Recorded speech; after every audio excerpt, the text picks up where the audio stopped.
that's going to make you a better leader. It really is. I mean, I'm just telling you right now, the more you can do with those kind of kids or your peers and giving them guidance, that's going to help you in any career path.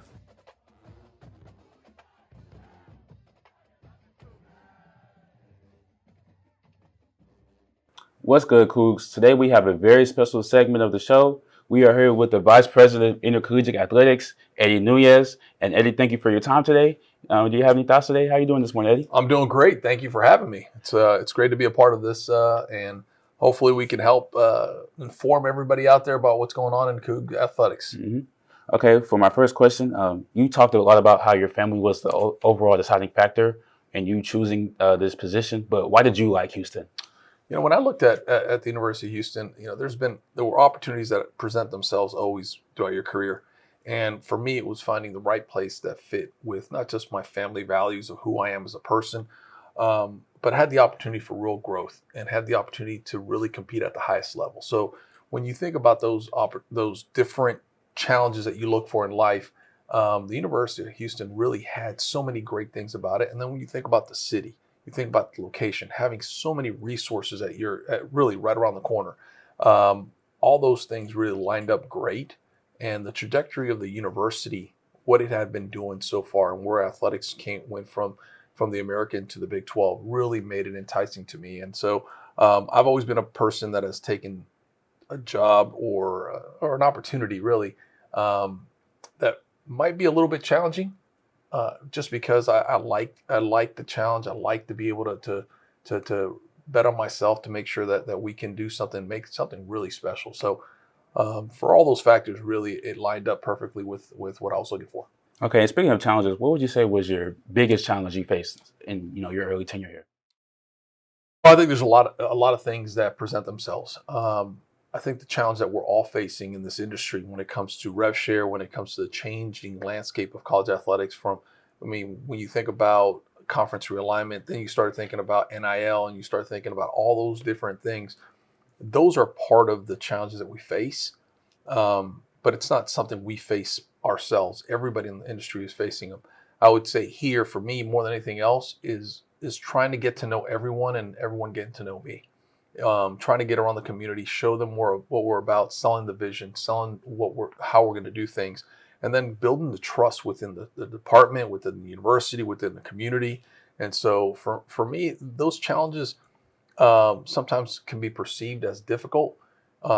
Sure, there's ups and downs, but more than anything else, it's part of the job, and we have to go out there and do it. So good or bad, easy. We have a lot of things that come at us at every different direction. But for me, I think it was building trust with everyone and ultimately just dealing with the landscape of college athletics.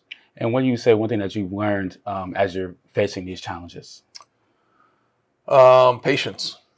And I've talked to this about my staff, and it's having that aggressive patience. And I know people have heard me say that before, and why I say it's because you can't just be passive.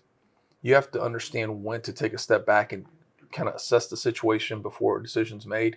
But you have to stay aggressive. You have to be able to get after it. You have to be able to make sure everyone understands that we're moving forward, but we got to move forward the right way. So it's not about just moving fast. It's about moving the right way. So having that patience as you do things, but more than anything else, it's aligning your values and your mission with everybody that's on your team, and getting them to understand that this is not going to be, nobody said this was going to be hard or easy. We know there's going to be ups and downs to this road. So just be ready, be patient, and let's address it as it comes.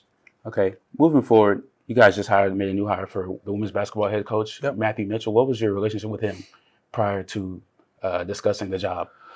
Wow. So this goes back 20 plus years when I was a grad assistant and he was an assistant coach at University of Florida.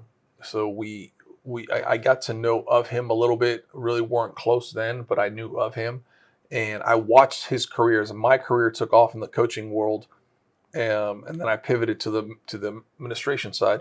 I always watched his success. He was somebody who's a high character person, a lot of integrity, willing to work hard, surrounding himself with great, unbelievable coaches.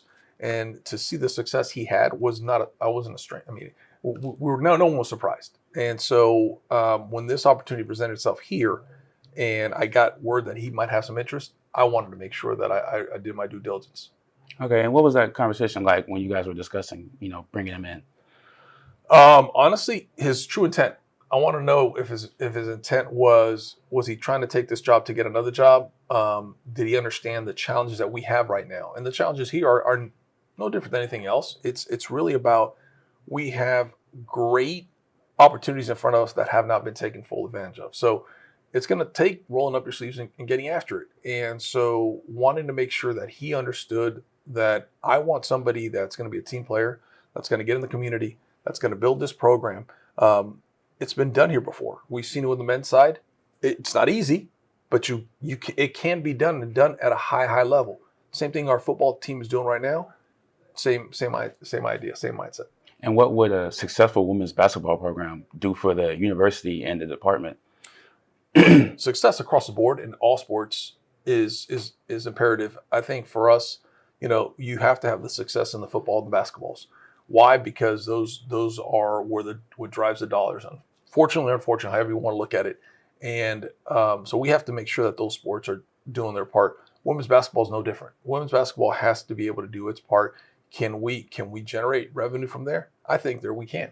And I've seen it done at places where I've been before, at LSU and even at Vanderbilt back in the days and at New Mexico.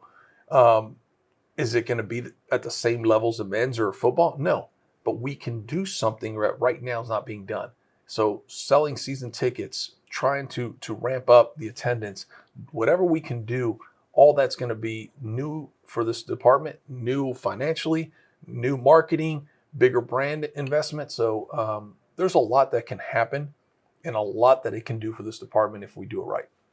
Okay, going back to your Florida days, you played for Billy Donovan in San Antonio. We got the opportunity to see him be inducted into the Hall of Fame. What was it like knowing that you played for a Hall of Fame coach? I think about it all the time, and it's you knew then that he was destined for greatness. As a young 30-year-old coach and going in there and practicing with us and teaching us, and I remember him as an assistant coach at Kentucky, and when he recruited some of my teammates from high school, he always had the work ethic. He always had the way to communicate properly with kids. Like, he connected really well. And so it's no stranger to see his work ethic, his approach, the process, and what he did to get to where he is today. I'll always be appreciative of what he has taught me. He's a mentor to me. He's somebody who teaches me almost on a daily basis. I learn something from him and watching him, what he's doing with the Chicago Bulls now. But to see him be honored and recognized, no one deserves that more than he does. What he did for that program, he believed in that program when the Kentuckys of the world and others came calling, and he said, no, I'm going to stay the course. I believe in this program. Kind of reminds you of somebody that we have here by the name of Coach Sampson. I agree. People have come after him, and he has said, this is where I want to be. I want to stay the course. I want to build it here because I know it's going to be great. Billy did that same thing at Florida, and people thought he was crazy. And now, again, different changes. Coach is going to be here probably till he's done coaching. Billy had an aspiration to go to the NBA, but he never changed his perspective when it came to college. And so he built something there that today is what it is because of him. And speaking on Florida basketball, obviously UH had a heartbreaking loss in the championship game. Was there a little conflict of interest going on there? Your former versus your current? No, absolutely not. We had a great year here, and I think you guys know this. I mean, you guys were at some of those games, if not all.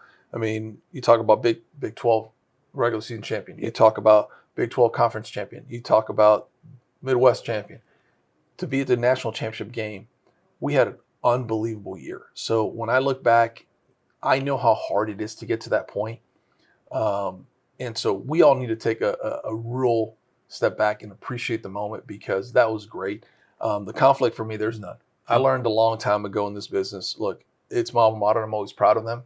But when it comes to this kind of, I was there sweating. My emotions have been with this team since I got here.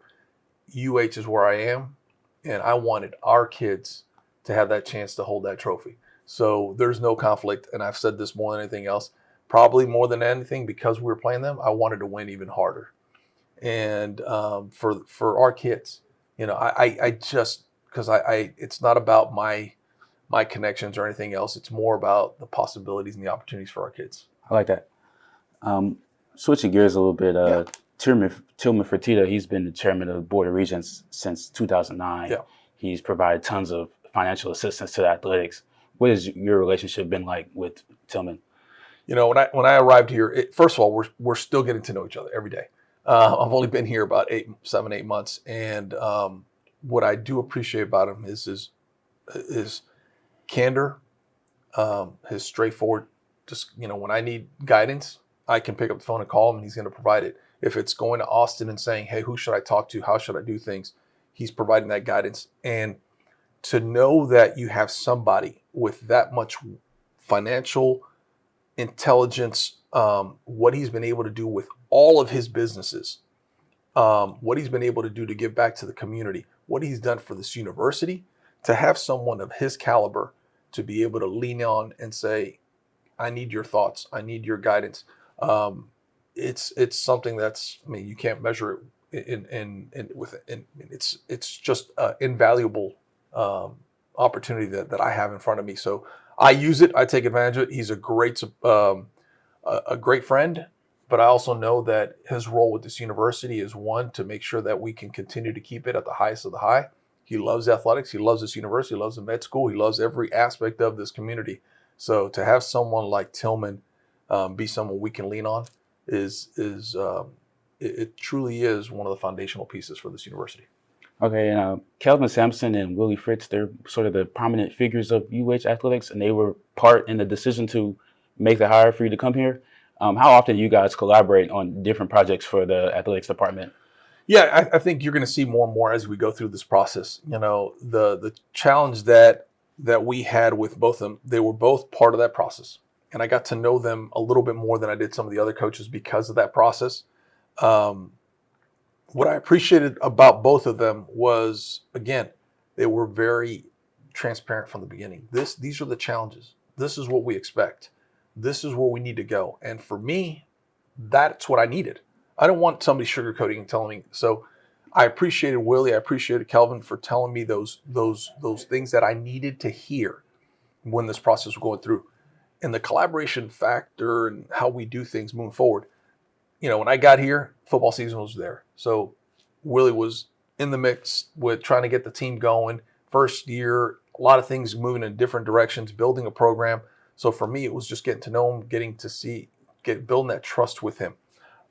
Since the end of the season, he and I have had a lot of opportunities to collaborate, actually get into the community.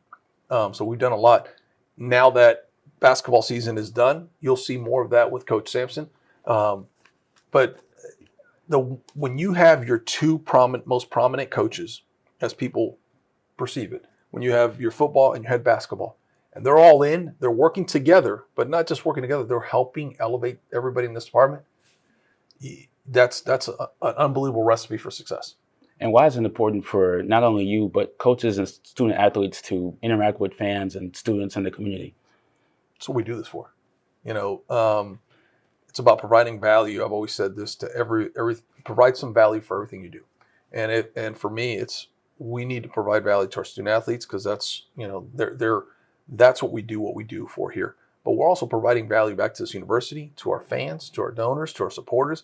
We want them to feel when they leave one of our events that they have a connection with our student athletes, but that experience from top to bottom, if it was driving in and parking to the concessions to the game atmosphere, it was exactly what they expected and maybe more. So for us, it's about connecting with the community. It's about giving back. We aren't just the University of Houston, we're the University for Houston, and that means we have to do more in the community. If it's with our students, with the Cougar Cupboard, or student government, or the homecoming, all the way to working with the city and giving back. If it's cancer research or just visiting schools, I want our student athletes to understand the importance of that. And so having that connection, having that tie, having everyone understand that we're trying to do more for not just this for us as an athletic department, we do it because it's the right thing for our community. Okay, and as the university reaches to start receiving the full Big 12 revenue share, what can fans expect from the athletics department? Yeah, look, nothing is going to change from the standpoint of what we're trying to do today from what we're going to do tomorrow. We're going to continue to raise the standard of our department. For me, it's a standard of excellence in everything we do. And in that means everybody has to have that vision, that mindset to that. We're going to work hard, and we not just expect to be in the Big 12, we want to win championships in the Big 12.